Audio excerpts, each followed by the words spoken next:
Greetings. Welcome to the Southern Regional Education Board. We are so excited to have you all here. We're excited for a lot of reasons. I've been here, in July will mark my 4th anniversary here at SREB. So it's been my hope that we could start having some things like this that really have a lot of importance. This is the first big event that we've had of this nature. And I want to just say out of the gate, we don't take today lightly. We don't take this project lightly. This is, from the time that I arrived, it's been a desire of mine that in our post-secondary work that we do everything in our power to support and help and lift and celebrate our HBCU-MSI communities. And it's a great honor for us to be able to bring you guys together and provide this opportunity. This, to me, is sort of a courageous act on the part of all of you who have joined this, because there's a tendency, I think, traditional in post-secondary that says, if you don't take your course at my school, it's not good enough for me. And to be able to come together and say, you know what, we're going to put all of that aside and recognize that we have something we can do special for our students, says a lot about your university and about your leadership. It says that we as a community know that we can do better for our students together than we can separately.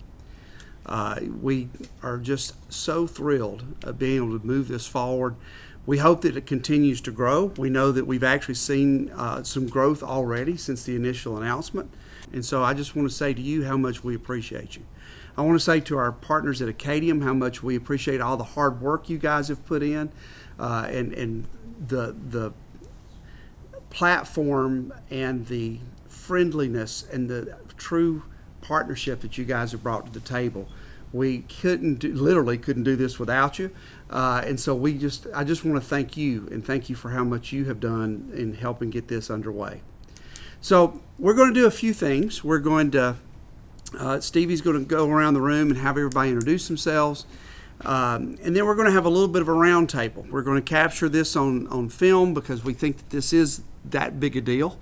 And we want to let people hear from you and hear why you felt this was such an important thing. Being able to provide this to our students and really have a sense of community is something that I think maybe in general in society we have forgotten how to do. So this could very well be a very bright beacon of hope for a lot of our students. So thank you. Thank you for your courage in doing this. Thank you for your willingness to come together and find a way to help make our journey of our students that much better. Dr. Lawrence, over to you. Thank you, Stephen, Dr. Pruitt. Good afternoon. I am Stevie Lawrence, and I have the pleasure of serving as the Vice President for Post-Secondary Education here at the Southern Regional Education Board. HBCUs are amazing. They make up about 10% of post-secondary institutions in the country. However, they graduate approximately 20% of African Americans with bachelor's degrees in this country as well. Think about that. Understanding the impact of these unique colleges and universities, it is important that as many access and success points are created to retain and graduate a more diverse group of students ready to meet the industry and workforce demands of the future. The higher education leaders gathered in this room today have taken yet another step in creating additional access points to increase the success of students attending the nation's HBCUs and other minority-serving institutions. At this time, I would like for each of our guests to introduce themselves, followed by our staff at SREB and our Acadium colleagues. So we'll start here with our Albany State guests. I'm Kenyatta Johnson. I'm the Vice President for Enrollment Management and Student Success at Albany State University in Albany, Georgia. Good morning, everyone. I'm Olufunke Fontino, Provost and Vice President for Academic Affairs at Fort Valley State University. Glad to be here. Good morning. Rosalind Artis, President of Benedict College in Columbia, South Carolina. Very happy to be here with my colleagues as well. Good afternoon. Bobby Knight, president of Miles College, actually in Fairfield, Alabama, but little suburb city of Birmingham. Good afternoon, everyone. Stephen Bloomberg, president, Southeast Arkansas College in Pine Bluff. Proud to be with this group today, and also proud to be a derivative of the name Steve, right? I mean, I'm telling you. That's right. That's right. there's Robert's rules, and we need a majority. I feel good about the derivative of We Steve. can caucus for sure. Yeah, I mean, at least we can caucus if anything else. So again, very proud to be here on behalf of our students. Thank you. Good afternoon. My name is Robert Mitchell Jr. I am the University Registrar at Dillard University in New Orleans, Louisiana. Thank you for having us this afternoon. Mark Raymond, Director of Academic Technology and Distance Learning at Dillard University. Proud to see this happen, and hopefully it'll grow. Vidal Adadevo, Dean of Online Education, Miles College. Terry Randolph, Regional Vice President in Academic Partnerships with Acadian. Ed Spears, Senior Director of Partner Success at Acadian. Hello everyone, good afternoon. I'm Elisa Jade and I'm the Program Specialist here under the Post-Secondary here at SREB. Mike DeJesus, this is my third day here, Director of Student Success and Access, and very glad to be here for this event. I was going to say, this is just his third day, so he thinks this is normal. Hi everyone, my name is Tiffany Harrison. I'm a research analyst with the Office of Post-Secondary Education and a proud alum of North Carolina Central University. I'm Beth Day, Communications Vice President at SREB. Jamila Lynn, Director of Specialized Programming at Benedict College and Senior Fellow at Acadian. I'm Alan Richard, working communications at SREB. Welcome. Hi everyone, Megan Bourne, Project Manager with the Post-Secondary Office here at SREB. Thank you so much. SREB is very pleased that each of you, along with our other colleagues who have joined the consortium, Texas Southern University and Morehouse College, who were unable to be here today, along with Langston University. We're glad that each of you all have joined us and find value in the concept of course sharing and developing this consortium in an effort to further ensure that students at these colleges and universities are retained, supported through their academic experience, and are on track to timely graduation through this latest academic innovation. Again, we appreciate your presence. So at this time, we are going to have a brief roundtable discussion, and I want to emphasize the word brief there. And we want you to be very candid in your responses, very fluid conversation, and we really want to delve into your ideas and your conceptualization around why course sharing is important for your campus. So I will start with the first question, and any one of you can jump right in. The first question this afternoon is, what excites you most about adopting course share at your institution? I would say what doesn't excite us. I mean, that's probably the easier answer. I mean, I think opportunity is clearly the word here for institutions like are represented here today. This is about opportunities for students, and it's about resources for students, and this is about giving students opportunities to see things that they may not have seen before, experienced before, sharing the expertise of our faculty. I mean, sitting behind this table are people who represent institutions that have amazing faculty teaching extraordinary students, and this is simply an opportunity for us to expand that. So I would say that the question is not what are we looking forward to, but what aren't we looking forward to. And I would second that. We know student success is at the heart of what we do. And shortly after the pandemic, well, the pandemic is still on, but when we returned to campus in fall of 2021, it became very obvious to us that a lot of our students wanted to continue with aspects of online learning.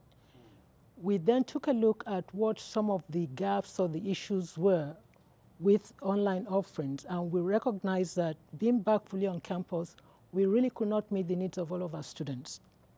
And some of our faculty, having reassessed their priorities post-pandemic, I use the word post-pandemic, decided not to return. So we were really desperate to find answers to the solution. And Dr. Steve Lawrence, who was a colleague at Fort Valley State University, started conversation about the consortium, and we jumped on it right away. So the opportunity for a student, ensuring that they have uninterrupted progression to the completion of their degrees. And I'll have to third that the opportunity for Albany State University. For us, for the spring semester, we were one of 3 of our 26 institutions in the system that had an enrollment increase. The challenge with that is we didn't get a faculty increase. So the challenge of having faculty available to teach the courses that our students need has been a challenge for us. And so this was perfect timing, a perfect opportunity, and we're just excited about the community of resources this provides for our students. I would echo the sentiments of my colleagues here, but we're in New Orleans. So we all know about New Orleans, right? We have this thing called hurricanes. They happen frequently, but you add that with the hurricanes, the pandemic. Just recently we had a tornado that hit literally almost in our backyard. Course sharing is needed for our institution because our ultimate goal is to have our students graduate from the institution. So we don't want anything holding that up. In 2005, we had this person named this thing called Hurricane Katrina that happened, and we had to merge kind of 2 semesters in one spring just to get our students to remain on track to graduate. So this helps us if, by God forbid, there's another hurricane that shuts the city down, our students can still learn, get their education, and graduate on time. I don't know how much more I can add to any of this other than I was excited about the flexibility that it would allow us. Of course, prior to the pandemic, I think it was difficult for the administration to grasp and understand that this would work and could work. But once we went through it and we had to migrate to virtual learning, hybrid learning, I think they get it. And it's the flexibility for us, but also for our students. And it is a way for us to fill in the gaps. We too lost faculty as a result of the pandemic because many decided to retire, and replacing them is a little difficult. And so I'm excited about the possibilities and the opportunities. All right, next question. I'm gonna skip around here. I know you.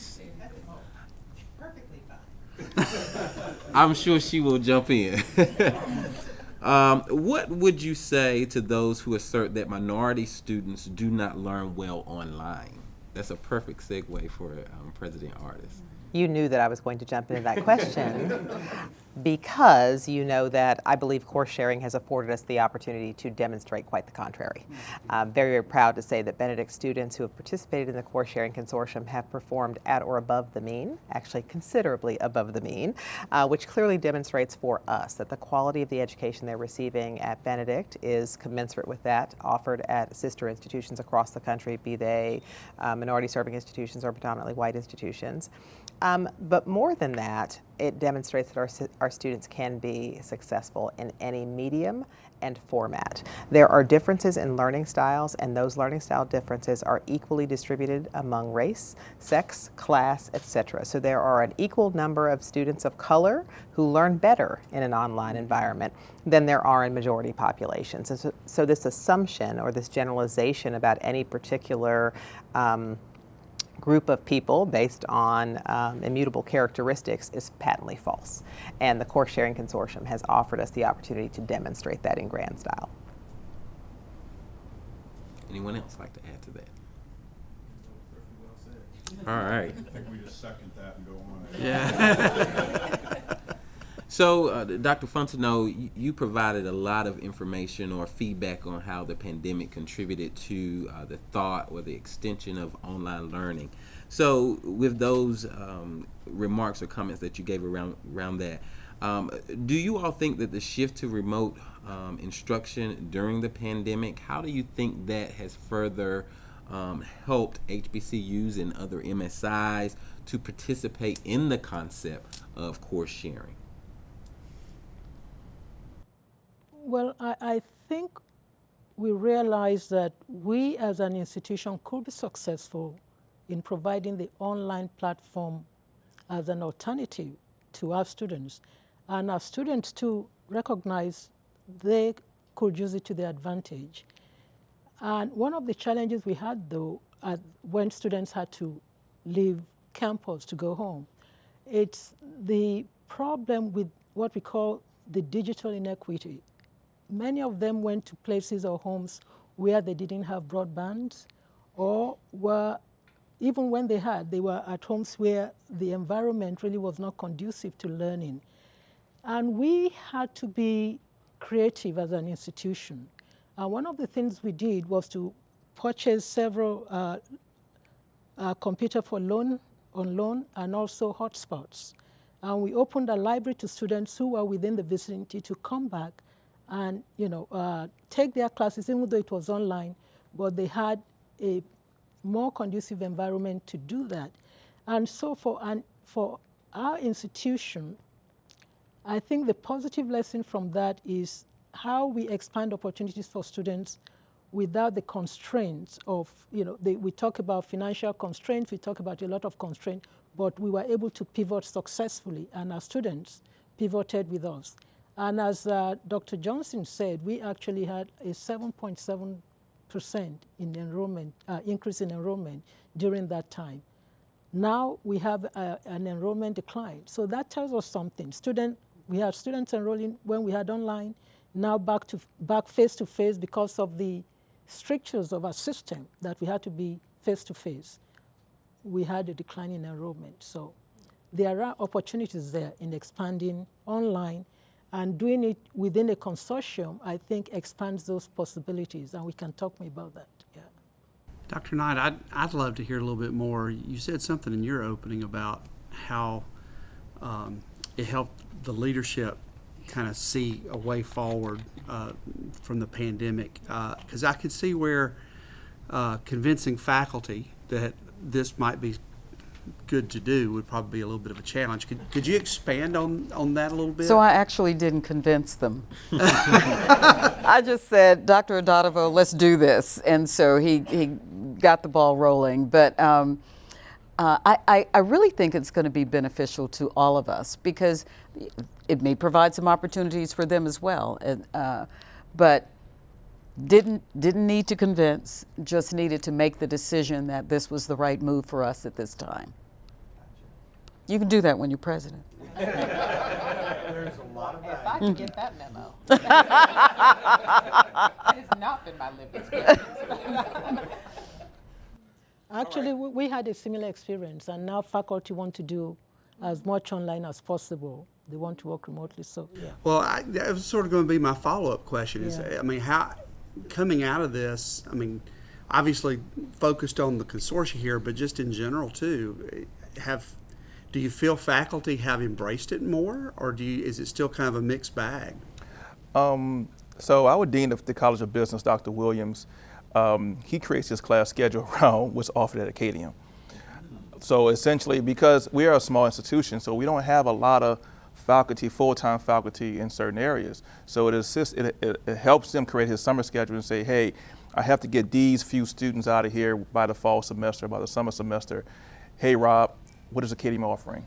So there are times where he will walk across campus, and I say, you can call me. Like, nah, I just want to walk. I'll say, okay, fine. And we'll sit down in my office and we'll look and see what courses Acadium is offering so he can help his students take those courses so they can graduate. So the flexibility is there. I will say the challenge will be our STEM department, right? Our STEM department is very hesitant in the labs that are being offered, et cetera. So they kind of give us a little pushback, but I think slowly but surely they're coming along with some assistance with my colleague, Mr. Mark Raymond, who helps me kind of twist their arm just a little bit. So I didn't graduate from the Presidential School of Because I Told You So, because it doesn't work for me. She's so much more powerful and convincing than I am, my colleague is. But I often say I can show you better than I can tell you. Mm-hmm. So if I can get you to try it, and then we're going to track the data. So as we think about retention, we've seen an increase in retention at Benedict College. As we think about completion and graduation, we're seeing increased retention, completion and graduation. As we think about students who are accelerating toward their degree, there's no magic to 4 other than that someone said so. Why not 3? Why not 3.5? And so allowing our students to accelerate their progress is also an outcome that's easily measurable and easily articulated. Credit recovery, we all fall down. particularly in COVID-19. Giving a student the opportunity to recover academically and therefore persist. So if you track all of those data points and then add to it, for good measure, affirmation of the ability of our students to be successful, affirmation of the quality of the education we're providing, particularly at the general education level when they're taking upper division courses that may be low enrolled courses at another institution, really gives us key data points with which to have more intelligent conversations, more convincing conversations with our faculty and our team. And I think I would dare say, certainly my colleague Jamila Lynn, who is the lead on this program at Benedict College, can speak to the extent to which faculty initially were hesitant and now seek her out and ask if there is an option that might be available to my student. So now that they're not just tolerating, they're embracing and asking and participating, and I think that speaks volumes. I like these metrics because that's what we focus on all the time, are metrics, and so I'm looking forward to seeing those same things, Rosalind, at Miles once we get this going. So we all know about the supportive environments that HBCUs provide for their students. And so one of the key things that we believe will be important through this opportunity is ensuring that students have the proper supports available as they take on courses through an online format. So could you speak to how you plan to support students with the proper academic and student support as they learn in this online environment and through the consortium? I'll start there. At Albany State, it's been a strategic priority.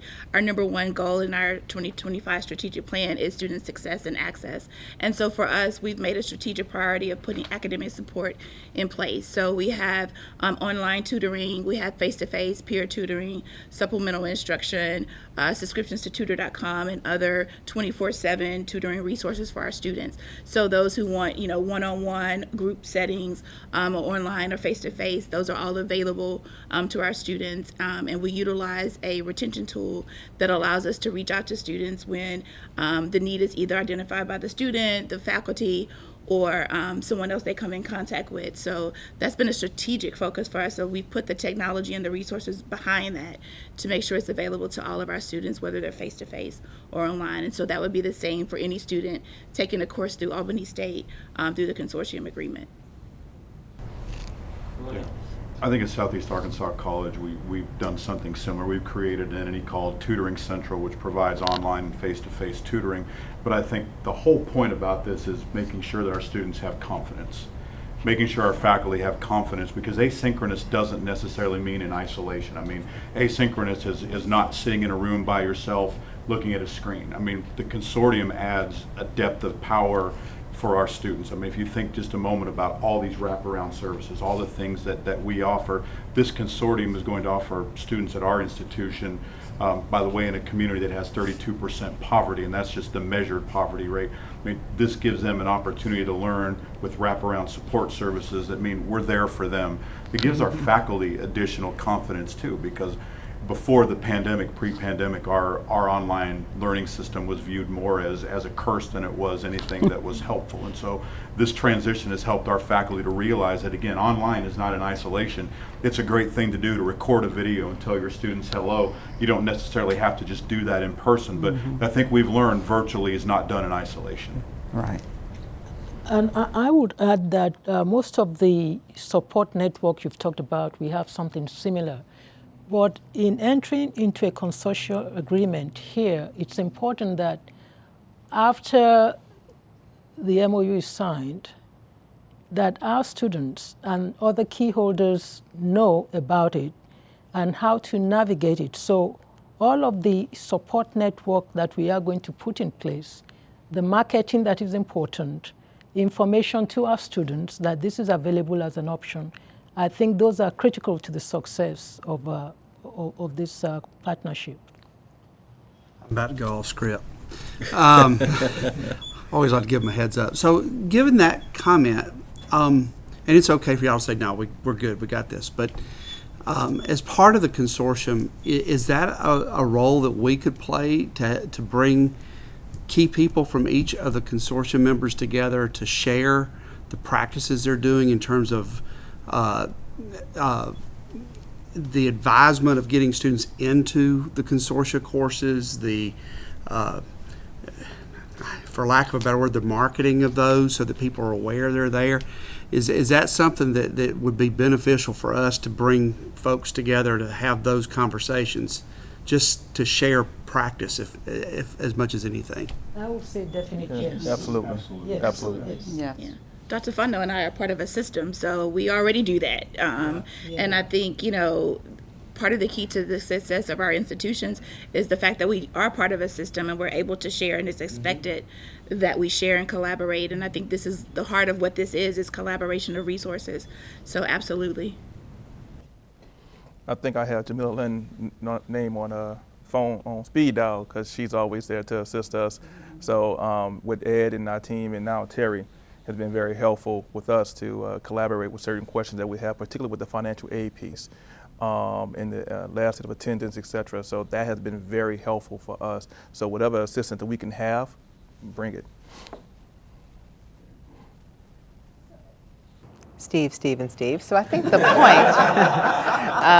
I think you've just amplified the importance of that, because you hear our colleagues talking about the extent to which they're afforded the opportunity to collaborate by being part of a system. Those of us who do not have that as an option require a convener, an opportunity to come together and share. We do that organically, sometimes within and among the space, but I think there need to be some formalized opportunities for us to really think critically about these issues and find ways to support our students.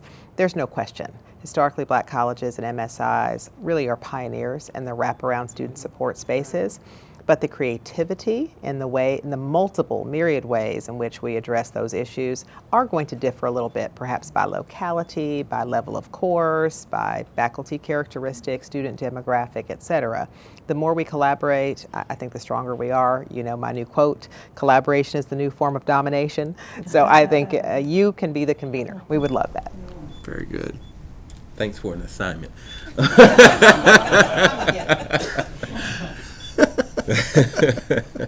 All right.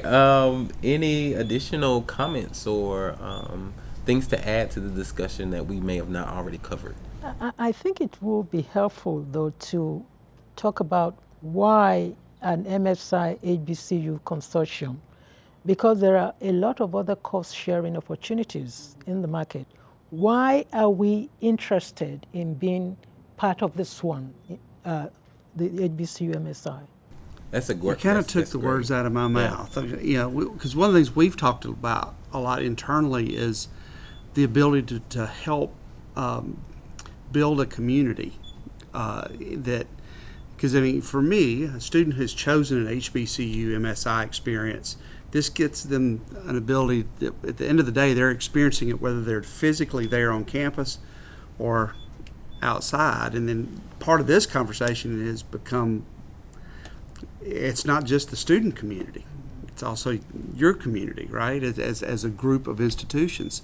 So I would love to hear a little bit more about that and how in deciding to become part of the consortia, how much of that was part of your thinking, and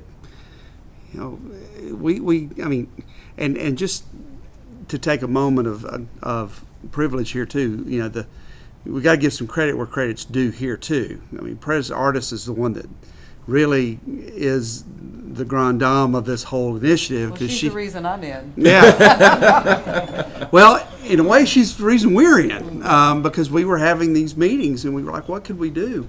And almost immediately upon coming out of her mouth, Steve and I looked at each other like, oh, yeah, that's a great idea, And so, but it really does, it's all the things we've talked about, but it's also this. I just believe strongly that even in 2022, we should have the power of community. I think it's something that we underestimate as a society these days. I think it's something that we have forgotten, that power of community is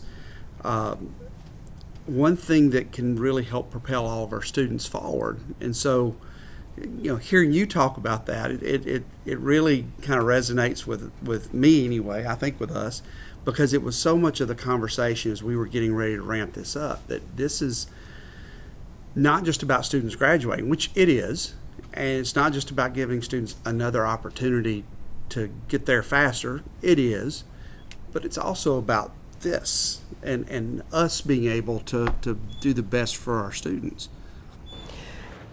If I could amplify one thing around community and really unpack your question, why this consortium in this moment, why partner with Acadium, I think merits some amplification. The value of community at a historically black college or a minority serving institution cannot be understated.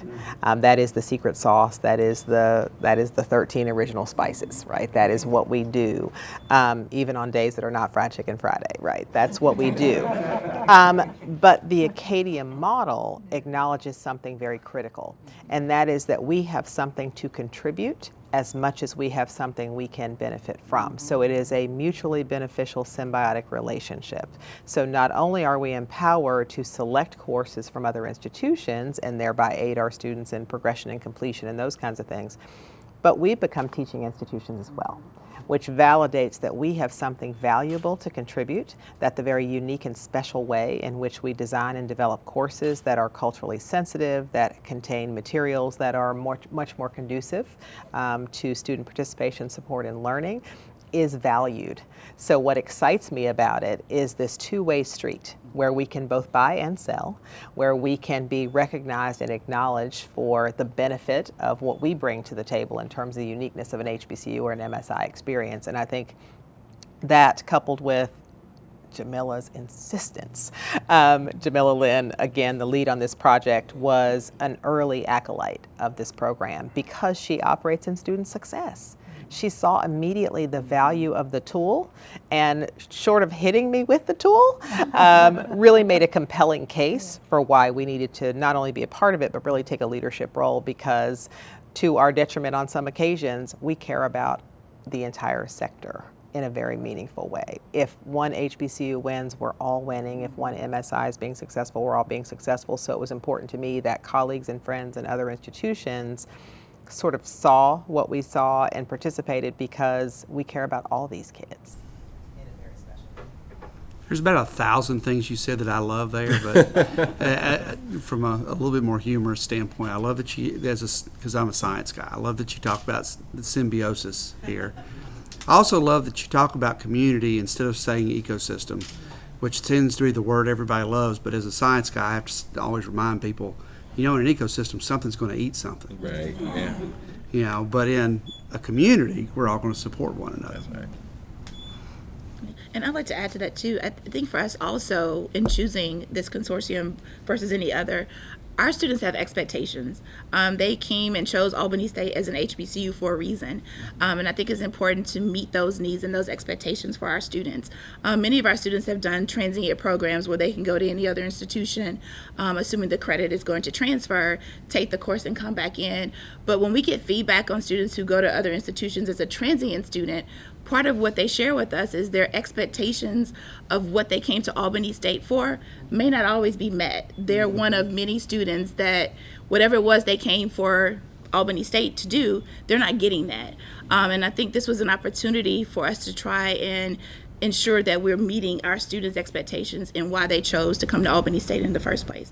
So that's what we're looking forward to doing, is partnering and creating that community with other minority serving institutions and HBCUs to meet our students' expectations. Thank you. Great. Any other, we're not really supposed to open the floor for any questions, but we're just a bit ahead of schedule. So if there are any additional questions that you would like to pose to the panel, we'll do that very briefly, if there are any. Any questions? I think we are just so full. Alan. Oh, well, I don't want to stand in the way of lunch here. It's not Fried Chicken Friday, but you know, hopefully we got something good to eat in the next room. But well, if I may, I just wondered about kind of everyone's perspective on. I used to be a reporter, so forgive me, I'm asking a question naturally. But I wondered about everybody's perspective in terms of just the need to help more people in our communities and our states earn degrees, 2-year degrees, 4-year degrees, pursue some type of post-secondary education. The workforce demands it, but also our states and our communities deserve it, and our people deserve it. And I just wondered about how this might, practically speaking, contribute to some of those measures of student success and helping people reach their goals, both in terms of getting the course they need, finishing a degree, but also I love the way Stevie's talked about, finding additional courses and a topic you're interested in, developing even a minor or something like that, or a step toward graduate school, or whatever the case may be. There's just so much that can be, there's so much potential even with this project. So I just wondered if anyone might want to reflect on that. So I would, at Miles, we're the Miles Golden Bears, and we, our provost implemented a program called Lost Bears. And so we've gone out and reached out to people who attended Miles but never finished, and looking for ways to help them complete their degree. And I really see this as an opportunity for them, because they're settled in their careers and with their families. And even though we have an online program, you only can offer as much as Dina Dodova says we can offer during a semester.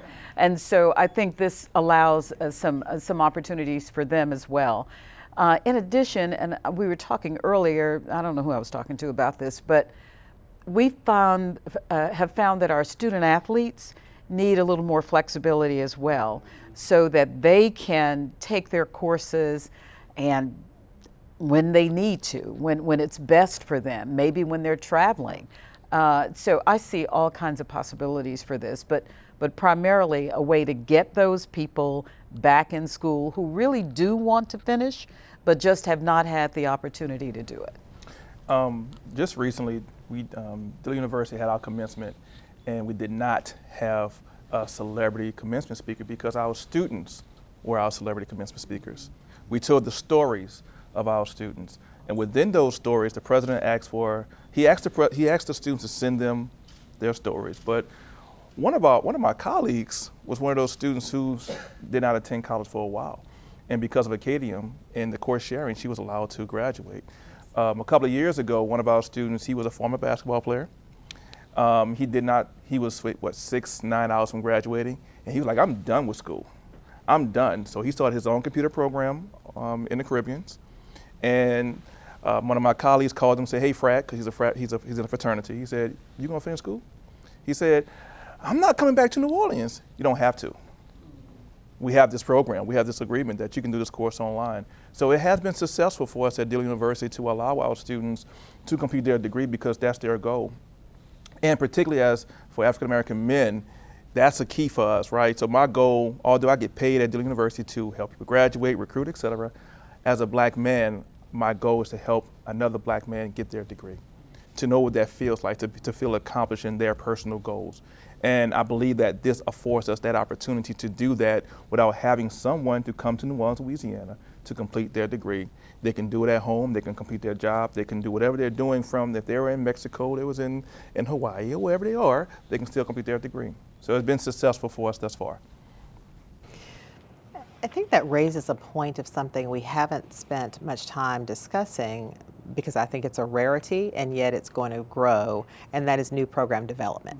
Using the Acadium course sharing model to pilot new courses and programs. So as we start to think about expanding adult degree completion programming, this is a wonderful entree into that opportunity for us and allows us to really expand. Historically, HBCUs have been focused on a very traditional student-aged population. What a wonderful new market has just opened up. In South Carolina, there are 280,000 people with some college and no degree, and my bet is most of them look like me. And so if there is a way that Benedict can stand in that gap, using these courses to really begin to build off of, it's a great opportunity from a market standpoint and from a community standpoint. Mm-hmm. And that's one of the things I'm most excited about, is the academic program innovation that could potentially occur from the Course-Sharing Consortium. And I also probably could say that HBCUs traditionally offer a very traditional menu of degree options. Meat and potatoes. Yes, yes, absolutely. And so we really have to start thinking, and I say we because I know Tiffany gave a shout out to North Carolina Central. I'm 3-time HBCU graduate, so I say we. And so we have to start really thinking about how to creatively develop academic programs that are innovative, contemporary, and speak to today's workforce needs, and that this is an opportunity to do that. And so with that, I think we are ready to break, and we'll get ready for lunch. Thank you all very much. Well done.